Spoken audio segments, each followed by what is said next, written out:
नमस्कार दोस्तों, स्वागत है आप सभी लोग का आपके अपने YouTube channel live study Allahabad में। दोस्तों, आज की इस वीडियो में हम लोग पढ़ने वाले हैं वैष्णव धर्म। और वैष्णव धर्म जैसे ही कंप्लीट होता है उसके बाद इसी वीडियो में हम लोग इस्लाम धर्म के बारे में पढ़ने वाले हैं, क्योंकि वैष्णव धर्म और इस्लाम धर्म दोनों ही बहुत छोटे छोटे टॉपिक हैं, कोई बहुत बड़े टॉपिक नहीं है। तो हम यहाँ पे वैष्णव धर्म के बारे में A to Z जितने भी तथ्य हो सकते हैं, सारे के सारे तथ्य मैं यहाँ पे आपको बताने का प्रयास करूंगा, जो एग्जामिनेशन के ओरिएंटेड हैं, ठीक है, जो इम्पोर्टेंट है एग्जामिनेशन के दृष्टिकोण से, ठीक है। और दोस्तों, अगर जो पहली बार आप मेरी वीडियो को देख रहे हैं तो प्लीज प्लेलिस्ट में जाइए, ठीक है। वहाँ पे हिस्ट्री से संबंधित अब तक की सारी वीडियो पढ़ चुकी है, ठीक है। मैंने स्टार्टिंग में सिंधु सभ्यता डाला है, सिंधु सभ्यता के बाद वैदिक काल के बाद जैन धर्म, जैन के बाद बौद्ध के बाद शैव, और उसी क्रम में ये वैष्णव धर्म, और आगे हम लोग पढ़ेंगे इस्लाम धर्म के बारे में, ठीक है।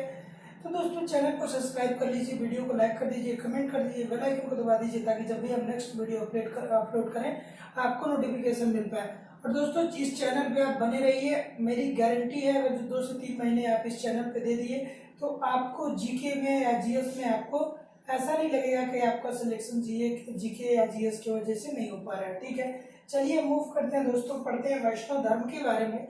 और सबसे पहली बात जो है दोस्तों, वैष्णव धर्म के बारे में ये जानना है कि दोस्तों कि जो वैष्णव धर्म की जानकारी मिलती है वो कहाँ से मिलती है, ठीक है। वैष्णव धर्म की जो पहली जानकारी मिलती है, जो प्रारंभिक जानकारी वैष्णव धर्म की मिलती है, वो कहाँ से मिलती है। तो वैष्णव धर्म की प्रारंभिक जानकारी जो मिलती है दोस्तों, वो मिलती है उपनिषद से, ठीक है। तो चलिए हम एक एक पॉइंट नोट करते चलेंगे, आप भी इसी प्रकार से नोट करते चलिएगा।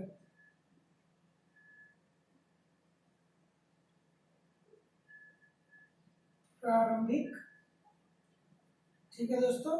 जैसे देखिए, एक चीज और मैं आप लोग को यहाँ पे बता दूं कि जिस तरीके से मैं नोट कर रहा हूँ उसी तरीके से आप भी नोट करते चलिए।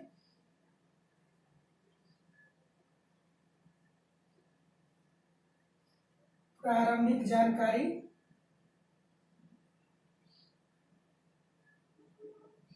ठीक है। वैष्णव धर्म के बारे में प्रारंभिक जो जानकारी मिलती है दोस्तों, पूछ लेता है कि वैष्णव धर्म के बारे में जो प्रारंभिक जानकारी मिलती है वो कहाँ से मिलती है। वो मिलती है दोस्तों उपनिषद से, ठीक है।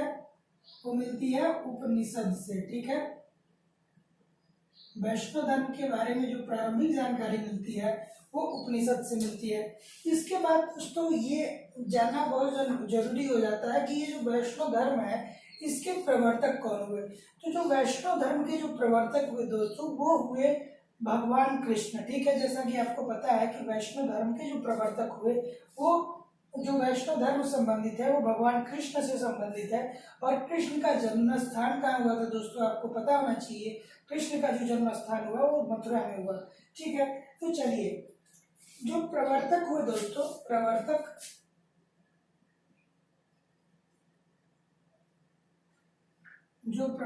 हुए वैष्णव धर्म के, वो हुए कृष्ण, ठीक है। और कृष्ण का जन्म कहाँ हुआ था दोस्तों, इनका जो जन्म हुआ था वो हुआ था मथुरा में, ठीक है। मथुरा में इनका जो हुआ था जन्म हुआ था, कृष्ण का जो जन्म हुआ था वो हुआ था मथुरा में, ठीक है। इतनी जानकारी हो गई। अब देखिए दोस्तों, जो जो इनको पूछते थे, जैसे जो वैष्णव धर्म को पूछते थे, यानी जो भगवान कृष्ण को पूछते थे, उनको पंचरात्र कहा गया। उनको क्या कहा गया, पंचरात्र, ठीक है। उनको क्या कहा गया दोस्तों, पंचरात्र कहा गया, ठीक है। जो वैष्णव धर्म में भगवान कृष्ण को पूजते थे उनको क्या कहा गया, उनको पंचरात्र कहा गया है। बहुत इंपॉर्टेंट फैक्ट है दोस्तों, ठीक है। अब देखिए, जो कृष्ण थे दोस्तों, वो वृषणक कबीले के थे। जो पूछ देता है कि कृष्ण किस कबीले के थे दोस्तों, तो वो वृषणक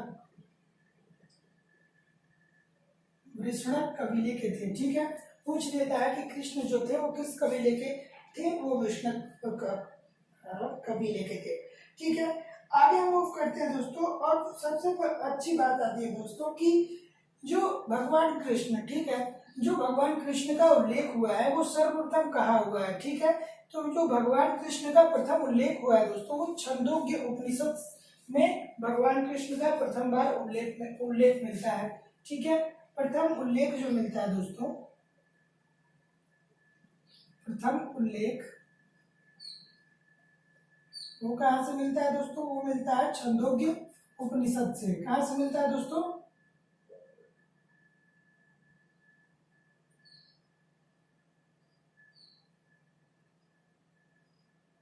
छंदोग्य उपनिषद, ठीक है। छंदोग्य उपनिषद से मिलता है दोस्तों। कृष्ण का प्रथम उल्लेख कहाँ से मिलता है, वो मिलता है दोस्तों छंदोग्य उपनिषद से, ठीक है। और इनको वहां पे देवकी पुत्र कहा गया, ठीक है।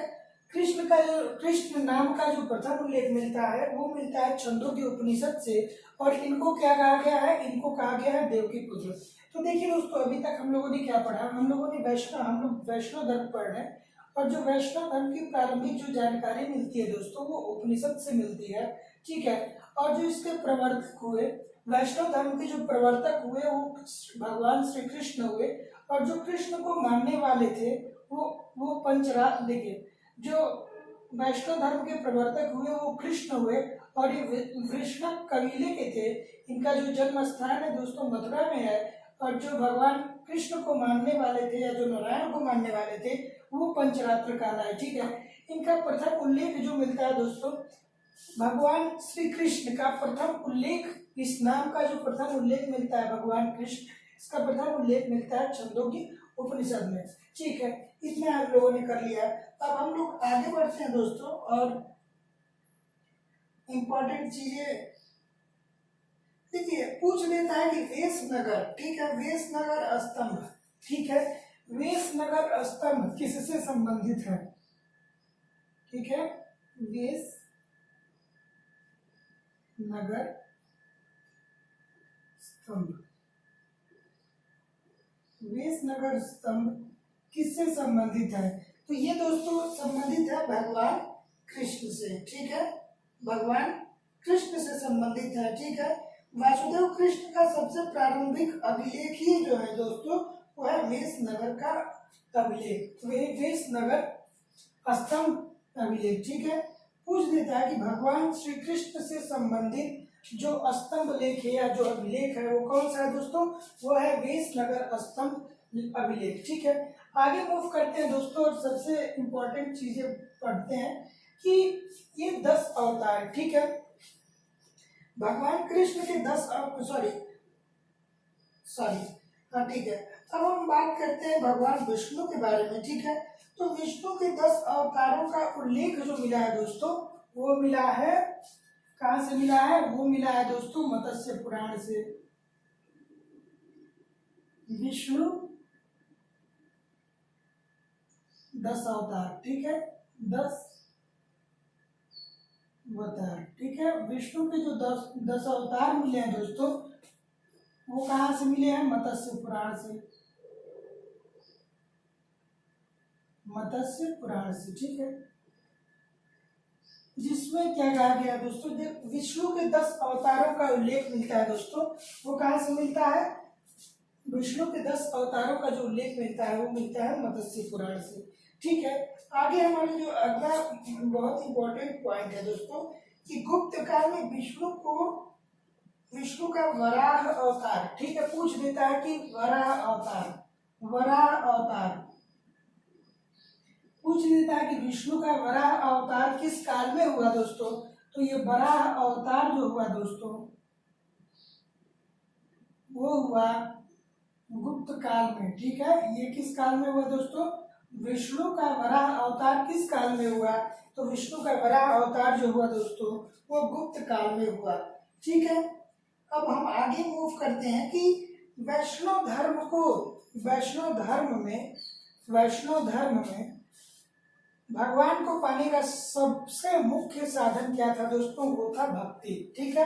भक्ति, ऐसा कहा जाता था कि वैष्णव धर्म में भगवान को पाया जा सकता है और उसका मेन जो आधार है वो क्या है दोस्तों, वो है भक्ति। भक्ति के द्वारा विष्णु भक्ति के द्वारा भगवान को पाया जा सकता है। तो चलिए एक बार क्विक रिवीजन करते हैं। देखिए कुछ पॉइंट इसमें बहुत इंपॉर्टेंट है, जैसे नंबर 1 ये वाला, दूसरा प्रथम उल्लेख, तीसरा विष्णु का 10 अवतार। ठीक है 12, मतलब ये जितने भी पॉइंट लिखवाए हैं दोस्तों सारे के सारे इंपॉर्टेंट है। हम लोग वैष्णव धर्म कर रहे थे। वैष्णव धर्म की सबसे प्रारंभिक जानकारी जो मिलती है दोस्तों वो मिलती है उपनिषद से। ठीक है, फिर हमने देखा कि वैष्णव धर्म के जो प्रवर्तक हुए वो कौन हुए, वो हुए भगवान कृष्ण। ठीक है, भगवान कृष्ण का जो जन्म स्थान था दोस्तों वो कहाँ था, मथुरा में था। और वो किस कबीले के थे, वो वृषणक कबीले के थे। ठीक है, इनको जो मानने वाले थे उनको पंचरात्र कहा गया। ठीक है, इनका प्रथम उल्लेख, भगवान कृष्ण का प्रथम उल्लेख जो मिलता है वो मिलता है छंदोग्य उपनिषद से। और जो अभिलेख संबंधित है वो वेशनगर स्तंभ अभिलेख है। ठीक है, फिर विष्णु के जो 10 अवतार मिलते हैं दोस्तों वो मत्स्य पुराण से मिलते हैं। और 12 अवतार जो मिलता है दोस्तों वो गुप्त राजवंश के अंतर्गत मिलता है। और वैष्णव धर्म में ये बताया गया कि भक्ति, अगर जो भगवान को पाना है तो सबसे महत्वपूर्ण साधन क्या है, भक्ति है। इतना नोट डाउन करिए, फिर हम लोग इस्लाम धर्म की तरफ बढ़ेंगे, क्योंकि इससे ज्यादा कुछ पूछता नहीं है, इतना ही पूछता है, इससे ज्यादा कुछ पूछता नहीं है। ठीक है,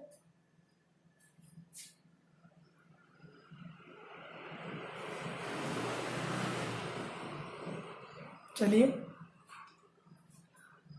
दोस्तों, हमको इस सेशन में ऐसी कोई भी चीजें नहीं बताई जाएंगी जो यूजलेस है या जिसका कोई महत्व नहीं है। ठीक है, सारे के सारे पॉइंट ऐसे बताए जाएंगे आपको जो एग्जाम के ओरिएंटेड होंगे। ठीक है, एग्जाम के ओरिएंटेड ही सारी चीजें बताई जाएंगी, ऐसा कोई भी आपको पॉइंट नहीं बताया जाएगा जो एग्जाम में नहीं आते हैं। ठीक है, और ये सारे पॉइंट यहाँ पे उल्लेखित हो जाएंगे दोस्तों, सारे के सारे पॉइंट यहाँ उल्लेख किए जाएंगे जो एग्जामिनेशन हॉल में पूछे जाते हैं।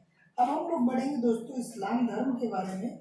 और इस्लाम धर्म बहुत ही इम्पोर्टेंट चैप्टर है, कभी कभी ये प्रश्न पूछ लेता है। ठीक है, इस्लाम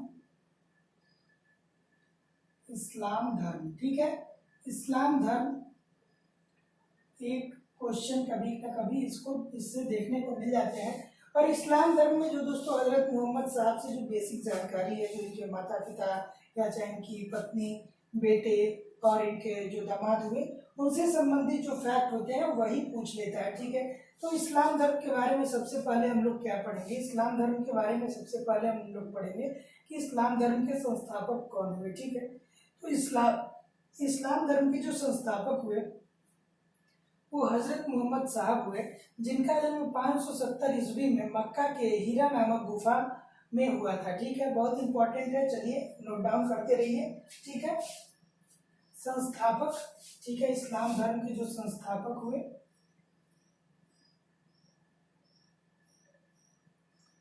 ठीक है, संस्थापक जो हुए वो हुए हजरत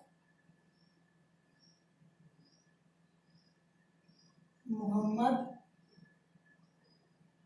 साहब। ठीक है, इस्लाम धर्म के जो संस्थापक हुए वो कौन हुए दोस्तों, वो हुए हजरत मोहम्मद साहब। इनका जो जन्म हुआ है दोस्तों, इनका जो जन्म हुआ है दोस्तों वो हुआ है 570 ईस्वी में। वो कहाँ पे हुआ है दोस्तों, ये हुआ है मक्का में। ठीक है, मक्का में हुआ है। और किस गुफा में हुआ है दोस्तों, हीरा नामक गुफा में हुआ, हीरा गुफा में हुआ है इनका जन्म। ठीक है, हीरा गुफा में इनका क्या होता है दोस्तों, जन्म होता है। चलिए, इतना फैक्ट दोस्तों सबको पता होगा। ठीक है, पता नहीं है तो कोई बात नहीं, पता कर लीजिए। अब देखिए, अब अगला जो आता है दोस्तों, इनके पिता का नाम अब्दुल्ला और माता का नाम अमीना था। ठीक है, तो जो इनके पिता हुए दोस्तों, इनके जो पिता का नाम हुआ वो हुआ अब्दुल्ला,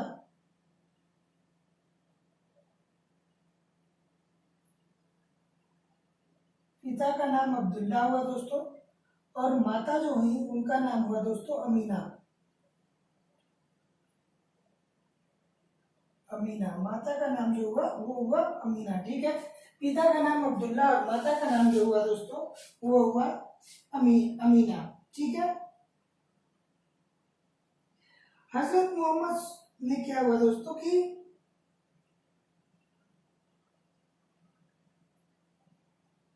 देखिए दोस्तों, यहाँ पे एक चीज हम गलत बता दिए हैं, ठीक है। जो जो देखिए दोस्तों, यहाँ पे एक चीज आप लोग इरेज कर लीजिएगा, ठीक है। एक चीज मैं यहाँ पे गलत बोल चुका हूँ, ठीक है।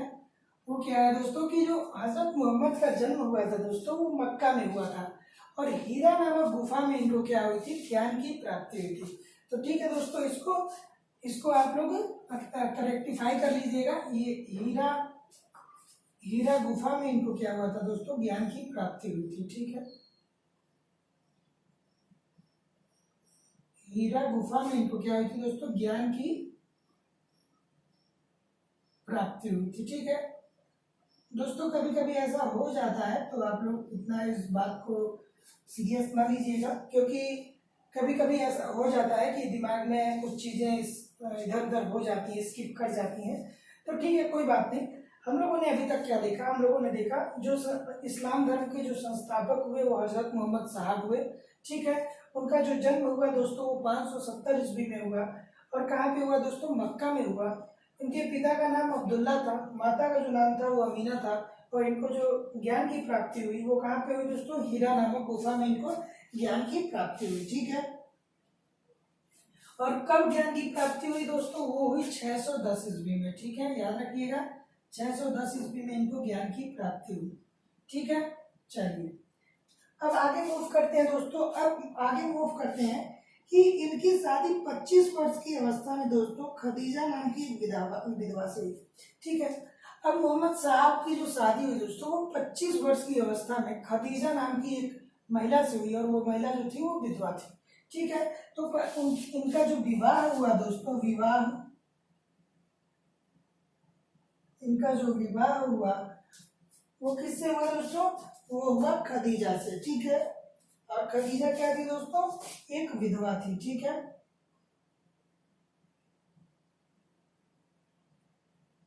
अब देखिए, अब इसके बाद खदीजा से इनका विवाह हुआ दोस्तों। फिर क्या होता है, इनकी एक पुत्री होती है जिसका नाम होता है फातिमा, ठीक है। इनकी एक पुत्री होती है, पुत्री का नाम होता है फातिमा, फातिमा, ठीक है। और इन्हीं फातिमा के जो पति हुए, ठीक है, उनका नाम हुआ अब्दुल्ला, ठीक है।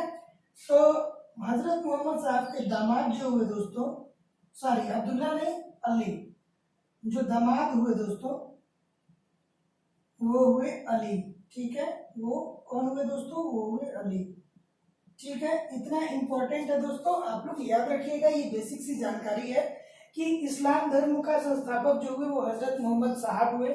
इनका जो जन्म हुआ 570 ईस्वी में हुआ। इनके पिता का नाम अब्दुल्ला, माता का नाम अमीना, और ज्ञान की प्राप्ति ने हीरा गुफा में हुई थी, हीरा नामक गुफा में हुई थी 610 ईस्वी में। इनका विवाह खदीजा से हुआ था, और इनकी पुत्री का नाम फातिमा था, और इनके फातिमा की जो शादी हुई थी वो अली से हुई थी, ठीक है। अली से हुई थी, अर्थात जो अली हुए वो इनके दामाद हुए, ठीक है। चलिए इतना नोट डाउन करिए दोस्तों, इतना नोट डाउन करिए, क्योंकि नोट डाउन करना भी बहुत जरूरी है, ठीक है। चलिए हम लोग आगे मूव करेंगे, आगे मूव करेंगे दोस्तों। और अब जो सबसे इंपॉर्टेंट चीजें हैं दोस्तों वो आ रही हैं, ठीक है।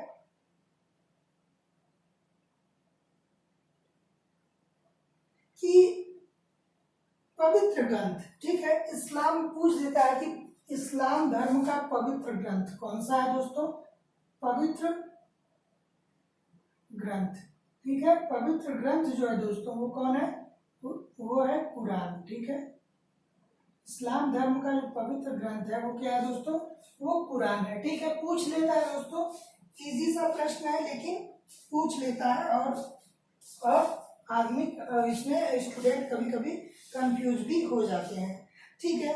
चलिए हम आगे मूव करते हैं दोस्तों। अब क्या होता है कि पैगंबर मोहम्मद साहब ने कुरान की शिक्षाओं का ही उपदेश किया, ठीक है।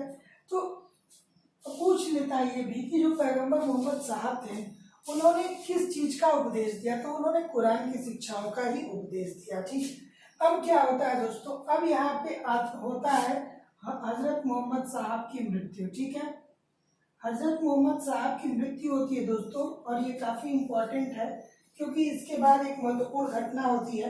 तो हजरत मोहम्मद साहब की मृत्यु जो होती है 632 ईस्वी में हुई और उन्हें मदीना में दफनाया गया। ठीक है, मृत्यु जो होती है उनकी दोस्तों 632 ईस्वी में होती है। ठीक है, और उन्हें दफनाया कहा जाता है दोस्तों, दफनाया जाता है इनको मदीना में। ठीक है, दफनाया कहा गया दोस्तों मदीना में। अब देखिए दोस्तों, यहाँ से चीजें और भी इम्पोर्टेंट हो जाती हैं। ठीक है, कि उनकी मृत्यु हो गई थी दोस्तों, और मृत्यु होने के बाद जो उनको दफना दिया गया, मदीना में उनको दफना दिया गया। और जैसे ही इनकी मृत्यु होती है दोस्तों, ठीक है, हजरत मोहम्मद साहब का देखिए, हजरत मोहम्मद साहब का जैसे ही मृत्यु होता है वैसे ही दो पंथ बट जाते हैं। ठीक है, इस्लाम धर्म दो पंथों में विभाजित हो जाता है। पहला जो पंथ होता है दोस्तों वो होता है सुन्नी। ठीक है, और जो दूसरा पंथ होता है दोस्तों वो होता है शिया। तो जो सुन्नी होता है दोस्तों वो हजरत मोहम्मद साहब के उपदेशों और विचारों पे आधारित होता है, लेकिन जो शिया होता है दोस्तों वो अली की शिक्षाओं पे आधारित होता है, वही अली जो इनके दामाद थे। ठीक है, तो जब इनकी मृत्यु होती है दोस्तों, तो मृत्यु के बाद इस्लाम धर्म दो पंथों में विभाजित हो जाता है। पहला होता है शिया, ठीक है, और दूसरा होता है दोस्तों शिया प्लस, पहला क्या होता है दोस्तों सुन्नी, पहला होता है सुन्नी, और जो दूसरा होता है दोस्तों वो होता है शिया। ठीक है, सुन्नी या शिया, सुन्नी प्लस शिया। तो ये जो सुन्नी होते थे दोस्तों ये हजरत साहब के शिक्षाओं को मानते थे। हजरत मोहम्मद साहब के शिक्षाओं को ये मानते थे। लेकिन जो शिया होते थे दोस्तों वो क्या करते थे, देखिए जो सुन्नी होते थे वो सुन्ना पे विश्वास करते थे, और जो सुन्ना संबंधित था वो हजरत मोहम्मद साहब से संबंधित था। लेकिन जो शिया थे दोस्तों वो अली की शिक्षाएं मानते थे। ठीक है, अली की शिक्षाएं मानते थे। जो शिया क्या मानते थे दोस्तों, शिया जो थे वो अली की शिक्षाओं को मानते थे। चलिए इतना हो गया। ठीक है, अब क्या होता है दोस्तों, ठीक है, अब देखिए यहाँ तक आप नोट डाउन कर लीजिए, फिर आगे और भी बहुत सारे इंपॉर्टेंट पॉइंट आने वाले हैं। यहाँ तक आप लोग जल्दी जल्दी नोट डाउन कर लीजिए। ठीक है, चलिए अब दोस्तों आगे जो हम लोग पढ़ने वाले हैं वो खलीफा पद के बारे में पढ़ने वाले हैं। ठीक है, खलीफा पद के बारे में हम लोग पढ़ने वाले हैं, जो कि थोड़ा सा इम्पोर्टेंट हो जाता है एग्जामिनेशन के दृष्टिकोण से, पूछ लिए जाते हैं एग्जामिनेशन में। ठीक है, एग्जामिनेशन में पूछ लिया। दोस्तों चैनल को प्लीज सब्सक्राइब कर दीजिए, वीडियो को लाइक कर दीजिए, कमेंट कर दीजिए, बेल आइकन को दबा दीजिए, ताकि जब भी मैं नेक्स्ट वीडियो अपलोड करूं आपको नोटिफिकेशन मिल पाए। और कहीं ना कहीं दोस्तों आपका मोटिवेशन, आप अगर जो कमेंट और लाइक करेंगे तो मुझे मोटिवेशन मिलेगा, और मुझे मोटिवेशन की सख्त जरूरत है। ठीक है, जो इनके उत्तराधिकारी हुए, हजरत मोहम्मद साहब के जो उत्तराधिकारी हुए दोस्तों, उत्तराधिकारी जो हुए दोस्तों वो खलीफा कहलाए। ठीक है, वो क्या कहलाए दोस्तों, खलीफा। इनके जो उत्तराधिकारी हुए दोस्तों वो क्या कहलाए, वो कहलाए खलीफा। हजरत मोहम्मद साहब के जो उत्तराधिकारी हुए वो क्या कहलाए दोस्तों, वो कहलाए खलीफा। ठीक है, सॉरी, वो क्या कहलाए दोस्तों, वो कहलाए खलीफा। ठीक है, हजरत मोहम्मद साहब के जो उत्तराधिकारी थे वो खलीफा कहलाए। ठीक है, खलीफा कहलाए। लेकिन अब होता क्या है, देखिए अब होता क्या है दोस्तों कि 1924 में एक तुर्क का शासक आता है जिसका नाम होता है मुस्तफा कमाल पाशा। ठीक है, 1924 में एक तुर्की शासक आता है जिसका नाम होता है मुस्तफा कमाल पाशा, और उसने इस खलीफा पद को समाप्त कर दिया। ठीक है, 1924 में 1924 ईस्वी में, ठीक है, समाप्त हो गया खलीफा, ठीक है। और किसने समाप्त किया? वो किया था दोस्तों मुस्तफा कमाल पाशा ने, ठीक है। किसने समाप्त किया था दोस्तों? मुस्तफा कमाल पाशा।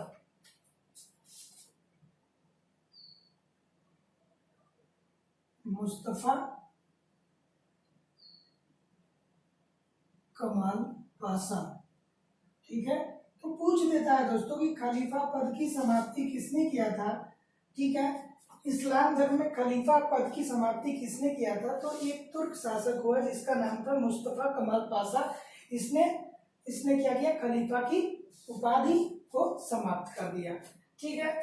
अब आगे जो दोस्तों इंपॉर्टेंट चीजें आती हैं वो आती है कि इब्न इसाक ने सर्वप्रथम, ठीक है, इब्न इसाक ने सर्वप्रथम हजरत मोहम्मद साहब के, इब्न इसाक ने सर्वप्रथम हजरत मोहम्मद साहब के चरित्र का वर्णन किया, ठीक है, ठीक है। तो प्रथम चरित्र वर्णन, ठीक है, प्रथम चरित्र वर्णन, ठीक है। तो प्रथम चरित्र वर्णन जो करता है दोस्तों पैगंबर मोहम्मद साहब का, वो कौन था दोस्तों? इब्न इसाक। इब्न इसाक जो था वो दोस्तों प्रथम चरित्र वर्णन किया। किसका चरित्र वर्णन किया दोस्तों? वो किया पैगंबर मोहम्मद साहब का, ठीक है। उसने पैगंबर मोहम्मद साहब का चरित्र वर्णन किया। अगला आता है दोस्तों मोहम्मद साहब पैगंबर के जन्मदिन पर ईद ए मिलाद उन नबी, ठीक है, बहुत इंपॉर्टेंट है। ईद ए मिलाद उन नबी, ईद पूछ लेता है दोस्तों, ठीक है। ईद ए मिलाद उन नबी, ठीक है, बहुत इंपॉर्टेंट है दोस्तों। ये क्या है दोस्तों? ईद ए मिलाद उन नबी जो है दोस्तों पैगंबर मोहम्मद साहब के जन्म दिवस पे मनाया जाता है। जन्म दिवस के अवसर पे ईद ए मिलाद उन नबी मनाया जाता है, ठीक है। फिर क्या हुआ है दोस्तों कि अब जो होता है कि भारत में इस्लाम का आगमन कैसे हुआ। तो भारत में जो इस्लाम का आगमन हुआ दोस्तों वो अरबों के द्वारा हुआ, ठीक है। तो देखिए ये जो इस्लाम है दोस्तों, ये इस्लाम का जो आगमन हुआ वो अरबों के द्वारा हुआ, ठीक है। तो क्या हुआ दोस्तों कि 712 ईस्वी के आसपास, 712 ईस्वी के आसपास, ठीक है, अरबों के द्वारा आगमन, ठीक है, इस्लाम आगमन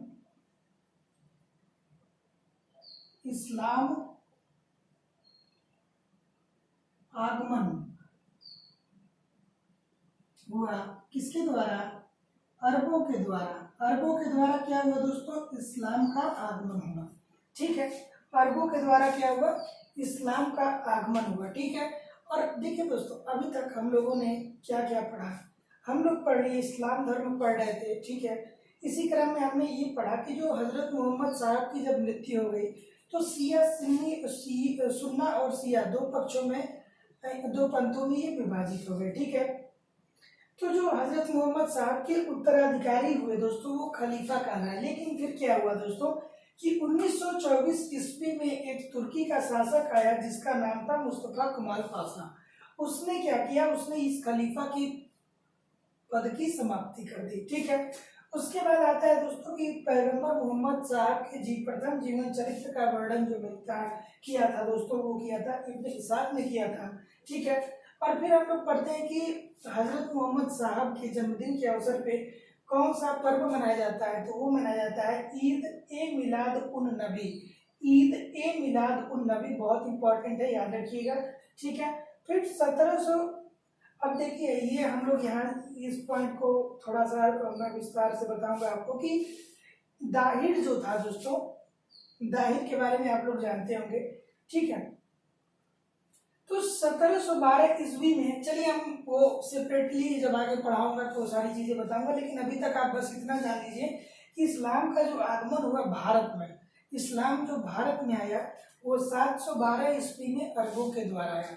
ठीक है, तो दोस्तों हमने सारे पॉइंट को यहाँ पे कवर कर लिए हैं। ठीक है, वैष्णव धर्म और इस्लाम धर्म से जितने भी प्रश्न बन सकते थे सारे के सारे प्रश्नों का समावेश हमने किया है, सारे तथ्यों का समावेश किया है। आपको मैंने कॉन्सेप्ट भी बताया है, आपको मैंने ऐसे बताया है कि आपको भूलेगा नहीं अगर जो आप लोग 1 से 2 बार वीडियो देख लेते हो। तो दोस्तों प्लीज चैनल को सब्सक्राइब कर लीजिए, वीडियो को लाइक कर दीजिए, कमेंट कर दीजिए, बेल आइकन को दबा दीजिए ताकि जब भी हम नेक्स्ट वीडियो अपलोड करें आपको नोटिफिकेशन मिल जाए। और हाँ दोस्तों, अगर जो टिक के हमारे चैनल पे आप लोगों ने सारी वीडियो देख ली तो मेरी गारंटी है कि इन फ्यूचर में आप लोग बहुत एक्स्ट्रा ऑर्डिनरी जीके में करने वाले हो। ठीक है दोस्तों, मिलते हैं नेक्स्ट वीडियो में, तब तक के लिए नमस्कार, धन्यवाद।